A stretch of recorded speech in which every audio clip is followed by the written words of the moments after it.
नमस्कार मंडळी, स्वागत आहे तुमचं मिनी व्लॉगमध्ये। तर महिला दिनाचं औचित्य साधून मी आणि माझी मैत्रीण आज निघालो एका प्रदर्शनाला, जे होतं कर्वेनगरला। त्या प्रदर्शनाचं नाव होतं भिंगरी। तर तसं तर पुण्यात बऱ्याचदा हे प्रदर्शन होत असतात, जसं घे भरारीचं असू दे किंवा पुला बाजार असू दे।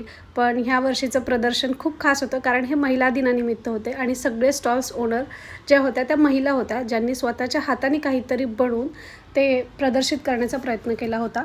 इथल्या ज्वेलरीज तुम्ही पाहू शकता, ह्या सगळ्या ज्वेलरीज हँडमेड होत्या, त्या पर्टिक्युलर स्टोनपासून बनलेल्या होत्या आणि पारंपरिक सणांसाठी जे काही लागतं, जसं तुम्ही इथे पाहू शकता आपली ट्रॅडिशनल टोपी, वस्त्र, आता गुढीपाडवा येतोय त्याच्यासाठीही वेगवेगळे ऑप्शन्स त्यांनी इथे ठेवलेले होते। आणि साऊथ साईडपासून जी ज्वेलरी आहे ती कांजीवरम साडी, सिल्क साड्या, पटोला साडी इथपर्यंत नेऊन पोचलं होतं। ह्या ज्वेलरी खरंच खूप सुंदर होत्या। मध्येच एक लाईव्ह स्केच पण होतं, जिथे तुम्ही तुमचं स्केच तुम्हाला 5 मिनिटात काढून मिळू शकत होतं।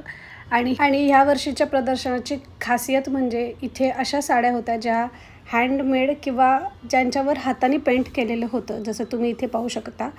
एक साडी होती ज्यावर शकुंतलाचं पेंटिंग होतं। अशा वेगवेगळ्या पेंटिंग्स तुम्हाला इथे करून मिळणार होत्या। आणि प्रत्येक स्टेटचं जे काही खासियत असते किंवा तिथल्या ज्या काही प्रकारच्या साड्या असतात त्या इथे विकण्यासाठी होत्या। आणि दुसरी महत्त्वाची गोष्ट, आजकाल प्रिंटेड शर्टची खूप फॅशन आहे, तर तुम्ही फनी मेसेजेस शर्ट्सवर प्रिंट करून घेऊ शकत होतात। त्यानंतर इथे नुसते स्टॉल्सच नाही तर खाण्याचेही वेगवेगळे पदार्थ उपलब्ध होते, ज्यामध्ये हेल्दी लाडू असू देत, चिवडे असू देत, वेगवेगळ्या रिजनचे काही जे सोलापुरी मसाले आहेत किंवा पुणेरी चिवडा, नाशिकचा कोंडाजी चिवडा, असे वेगवेगळे पदार्थ इथे होते। सोलार पॅनलवर चालणारे दिवे, लहान मुलांसाठीच्या आयुर्वेदिक क्रीम, खेळण्यासाठी काही आवश्यक गोष्टी इथे होत्या, ज्यातून तो शिकूही शकेल, छोट्या छोट्या अक्षर ओळखही त्याला होऊ शकेल। तर हे प्रदर्शन खरंच खूप सुंदर होतं। 2 दिवसांसाठीच होतं, आम्ही दुसऱ्या दिवशी गेलो परंतु तरीही प्रतिसाद भरपूर होता। आणि इथे काही सेलिब्रिटीजही आले होते, 1-2 सेलिब्रिटीज आम्हाला दिसले। तर वेगवेगळ्या इनोव्हेटिव्ह गोष्टी होत्या, ज्या महिलांनी खरंच मनापासून बनवलेल्या होत्या, ज्याच्यामध्ये तुम्ही एक हे पांघरूण पाहू शकता, जे पूर्णपणे साडीचं बनलेलं आहे। दोन्ही साईडला तुम्ही दोन्ही साईडनी वापरू शकता आणि ह्याची किंमत 3 ते 4 हजारापर्यंत होती, पण हे एक्सपोर्टसुद्धा केलं जातं असं त्यांनी आम्हाला सांगितलं। आणि जाता जाता खवय्ये पुणेकर म्हणून आम्ही वेगवेगळ्या गोष्टींचा आस्वाद घेतला।